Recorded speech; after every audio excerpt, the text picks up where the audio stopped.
지금 워싱턴에서는요, 말 그대로 돈의 미래를 놓고 엄청난 전쟁이 벌어지고 있습니다.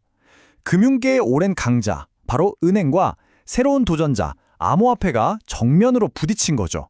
그리고 이 거대한 싸움은요, 아주 작은 숫자 하나에서 시작됐습니다. 바로 3.5%입니다.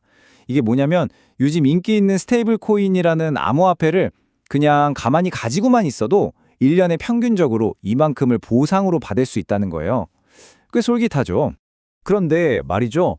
이걸 우리가 흔히 쓰는 은행 예금 계좌랑 비교하면 어떨까요? 고작 0.1%입니다. 와, 차이가 엄청나죠? 바로 이 지점에서 모든 싸움이 시작되는 겁니다. 아니, 이 숫자 차이 하나 때문에 워싱턴에서 전쟁까지 벌어진다고? 좀 이상하게 들리시죠? 근데 이게 그냥 숫자에 대한 얘기가 아니에요. 바로 우리, 여러분의 돈, 그리고 금융의 미래가 걸린 문제라는 거죠. 자, 한번 제대로 파헤쳐 보겠습니다. 먼저 암호화폐 진영 이쪽 이야기부터 들어보죠. 이 사람들한테는요, 이게 단순히 돈 문제가 아니라 혁신 그 자체에 대한 이야기거든요. 코인베이스 같은 회사들은 딱 잘라 말합니다. 이건 이자가 아니다. 보상이다. 이게 무슨 말이냐면요. 우리가 마트 가서 포인트 쌓는 거랑 똑같다는 거예요. 우리 플랫폼을 써줘서 고맙다. 뭐 이런 일종의 고객 감사 표시라는 거죠. 그러니까 이들의 주장을 좀 더 들어보면 이래요. 스테이블 코인은 그냥 금고에 넣어두는 돈이 아니다. 이걸로 결제도 하고 거래도 하는 살아있는 도구다. 그리고 이 보상은 뭐랄까 더 많은 사람들이 이 새로운 금융세계에 들어오게 만드는 그런 환영 파티 초대장 같은 거다. 이걸 막는다는 건요. 이제 막 자라나는 혁신의 싹을 그냥 싹둑 잘라버리는 거나 마찬가지다. 그리고 사실 이거 다 거대 은행들이 자기들 밥그릇 뺏길까 봐 버리는 꼼수다. 뭐 이런 주장인 거죠. 그리고 이게 그냥 하는 말이 아니에요. 코인베이스 CEO가 아예 선언을 해버렸습니다. 만약에 법안에서 이 보상을 금지시킨다? 그럼 우린 이 법안 절대 지지 못한다. 완전히 배수진을 친 거죠. 이 싸움이 이들에게 얼마나 절박한지를 보여주는 겁니다. 자, 그런데 전통 은행들이 가만히 구경만 하고 있을 리가 없죠? 이들이 꺼내든 반격 카드는 딱 하나입니다. 바로 안정성이에요. 은행들은요, 빙빙 돌려 말하는 거 없습니다. 아주 직설적이죠. 아니, 딱 봐도 예금처럼 생겼고 예금처럼 돌아가면 그건 그냥 예금이지 뭐냐. 당연히 예금이랑 똑같이 규제해야 한다. 이게 이들의 핵심 주장입니다. 이게 바로 법률 용어로는 규제 차익이라고 하는 건데요. 쉽게 말해볼까요? 여러분이 온갖 까다로운 위생규칙, 세금 다 내면서 식당을 운영한다고 생각해보세요.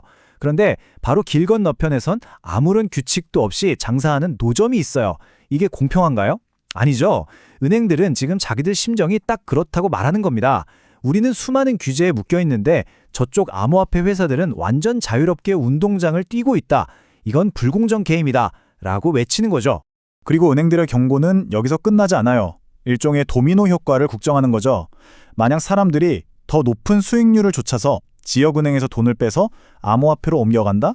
이게 그냥 은행 예금이 좀 줄어드는 문제가 아니라는 겁니다. 당장 우리 동네 작은 가게 사장님들이 대출받기 어려워지고 내 집 마련하려는 사람들이 주택담보대출을 못 받는 그런 현실적인 위기로 이어진다는 거예요.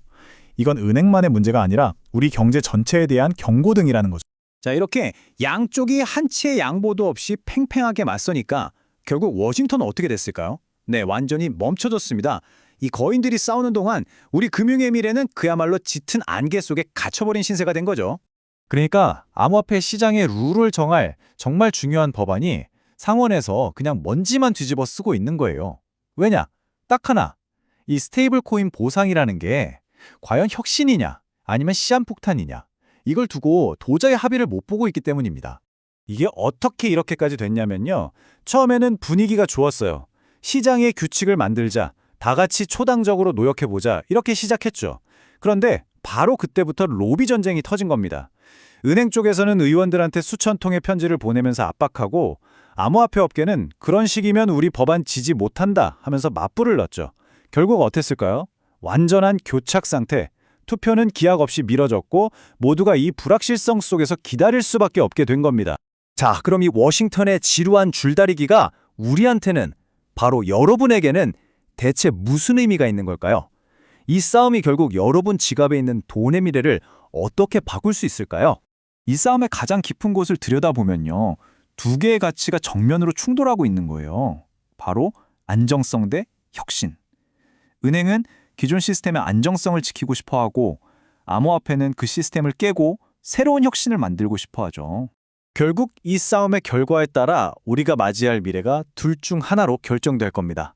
하나는 규제된 미래예요. 예금은 안전하겠지만 수익률은 낮겠죠. 다른 하나는 혁신적인 미래입니다. 높은 수익을 기대할 수 있지만 그만큼 더 큰 위험을 감수해야 할 수도 있어요.